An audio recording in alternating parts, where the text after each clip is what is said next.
নিরপেক্ষ তদন্তের জন্য আজ পর্যন্ত ভারতবর্ষে কটা মন্ত্রী পদত্যাগ করতে চেয়েছেন এ নিদর্শন ভারতবর্ষে খুবই বিরল।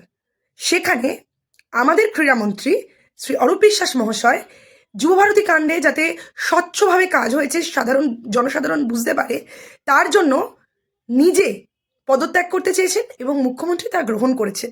এবং মাননীয় মুখ্যমন্ত্রী মমতা বন্দ্যোপাধ্যায়, পশ্চিমবঙ্গের, যিনি হেড অফ দ্য ডিপার্টমেন্ট, ঘটনা ঘটার আধ ঘন্টার মধ্যে ক্ষমা চান টুইটারে। এবার কটা প্রশ্ন থাকছে এই অন্ধভক্তদের কাছে বা বিজেপির কাছে। একটু বলতে পারেন, পুলওয়ামা, পেহেলগাম, এত সৈনিকের প্রাণ যাচ্ছে, এত সাধারণ মানুষের প্রাণ যাচ্ছে, একটা বারের জন্য মাননীয় শ্রী প্রধানমন্ত্রী মহাশয় নরেন্দ্র মোদী স্যার একবার ক্ষমা চেয়েছেন? একবার না। স্যার যোগী বুলডোজার সরকার যার, সব গুড়িয়ে দিচ্ছেন। সেই যোগীজি এতগুলো কুম্ভ মেলায় মানুষ পদপৃষ্ট হলো, শত শত মানুষ, তাদের জন্য ক্ষমা চেয়েছেন? না। রেল মন্ত্রক, দিল্লিতে যে এতগুলো পদপৃষ্ট হয়ে গেল মানুষ, ক্ষমা চেয়েছে? না। এবং এত এত রেল দুর্ঘটনা, কেউ ইস্তফা দিয়েছে? না। রেলমন্ত্রী কিন্তু একদম বসে আছে কেন্দ্রে, তার না আছে ক্ষমা চাওয়ার বেলায়, না আছে ইস্তফা দেওয়ার মতো বুকের পাটা বা তদন্ত করার মতো বুকের পাটা।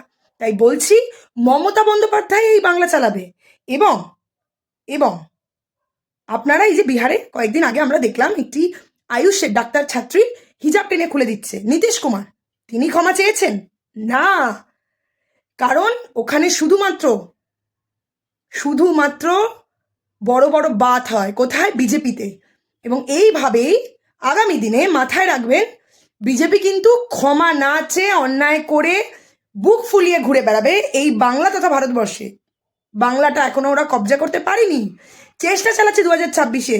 কিন্তু মাথায় রাখবেন, তোরা দিদির কুৎসা করবি, অপপ্রচারই করবি, আর এই করেই তোদের পেট ভরবে। আগামী দিনে এই বাংলা যেমন দিদির হাতে আছে, এই বাংলা চালাবে দিদি। তোরা যতই অপপ্রচার কর, যতই কুৎসা কর, বাংলা নিজের মেয়ের হাতেই সুরক্ষিত। জয় বাংলা।